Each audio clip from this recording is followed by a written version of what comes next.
Buenas tardes, profesor.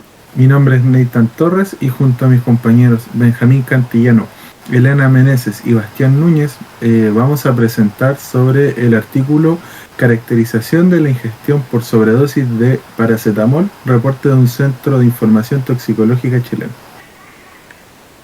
Antes de empezar vamos a repasar por los temas que hablaremos hoy, que es el objetivo y el método que se utilizó en este estudio, los resultados que se obtuvieron, la discusión y las conclusiones.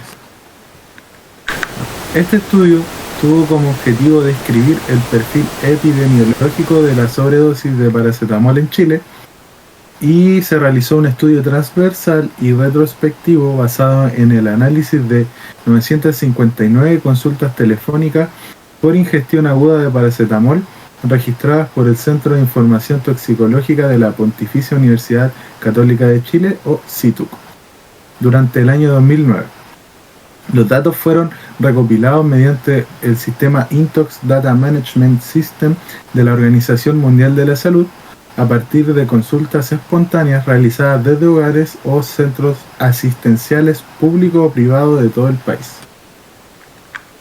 En cuanto al método, se analizaron variables como sexo, grupo etario, en los cuales se tomó en cuenta como lactante a menor de 2 años, preescolar de 2 entre 6 años, escolar de 6 entre 11 años, adolescente entre 11 y 18 años y adultos mayores de 18 años. Circunstancia de exposición, ya sea accidental o por intento de suicidio.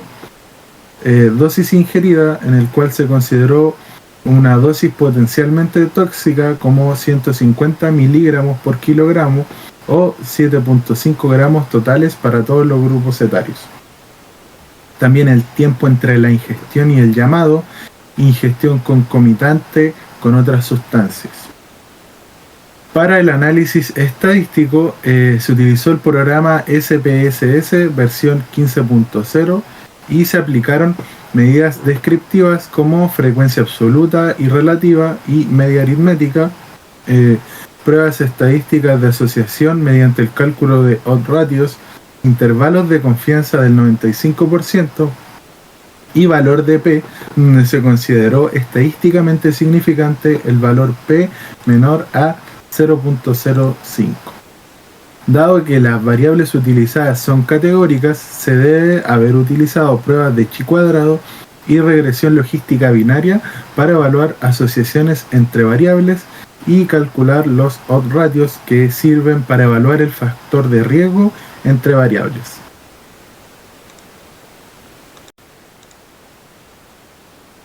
De resultados, primero vamos a hablar sobre la tabla 1 y la tabla 2, de los cuales solamente vamos a abordar los puntos clave.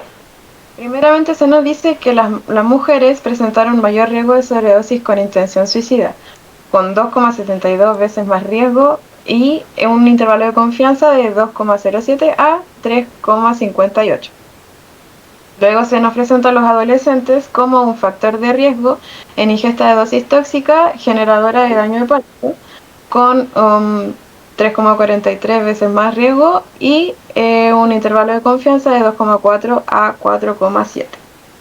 Y finalmente, ser mujer y a la vez adolescente se asoció con un gran aumento de riesgo en la ingestión de paracetamol con fines suicidas, con 18,8 veces más riesgo y un intervalo de confianza de 10,62 a 33,8. Pasando a la tabla 3, la cual se centró netamente en la población con intenciones suicidas, podemos decir que la ingestión simultánea de paracetamol con otras sustancias, lo cual indica una coingestión, se presentó en el 25,8% de estos casos. Y bueno, en la comparación exposición suicida y dosis tóxicas, la ingestión de paracetamol sin coingestión se presentó con más riesgo de estar en un rango tóxico que genera insuficiencia hepática, con 4,49 veces más riesgo y un intervalo de confianza de 2,8 a 7,1. Para finalizar, con la tabla 4, que compara el tipo de dosis si genera insuficiencia hepática o no y la intención, En pacientes con intenciones suicidas es mucho mayor el riesgo de ingerir el paracetamol en dosis tóxicas que generan finalmente el daño hepático, con 10,46 veces más riesgo y un intervalo de confianza de 7 a 15,6.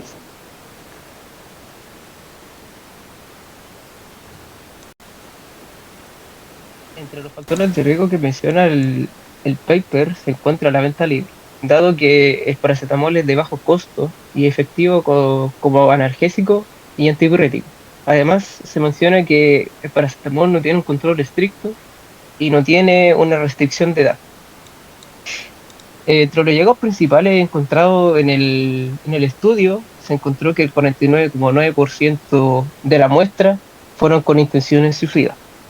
Y entre el grupo de adolescentes, el sexo femenino presenta un OR de 18,8. Y si comparamos este estudio con un estudio estadounidense, en donde el estudio estadounidense tomó como muestra adolescentes menores de 17 años, el estudio en Chile presentó un 34% en comparación a un 19% con respecto a la sobredosis intencional. Entre las limitaciones que se encontraron en el estudio fue que las muestras solo fueron basadas en llamadas al CITUC y fueron sin seguimiento de los casos. Esto último quiere decir que puede formar un sesgo. El promedio de tiempo de consulta para el caso de las con fines suicidas fue entre 5,8 horas y para los casos de accidentales fueron de 2,8 horas. La ingesta no concomitante mostró una mayor toxicidad, mostrando un OR de 4,5 con respecto al que es sin concomitante. Algunas recomendaciones que menciona el estudio fue promover la educación sobre el uso racional del fármaco, disminuir el tiempo de atención e incluir un seguimiento clínico para futuros estudios.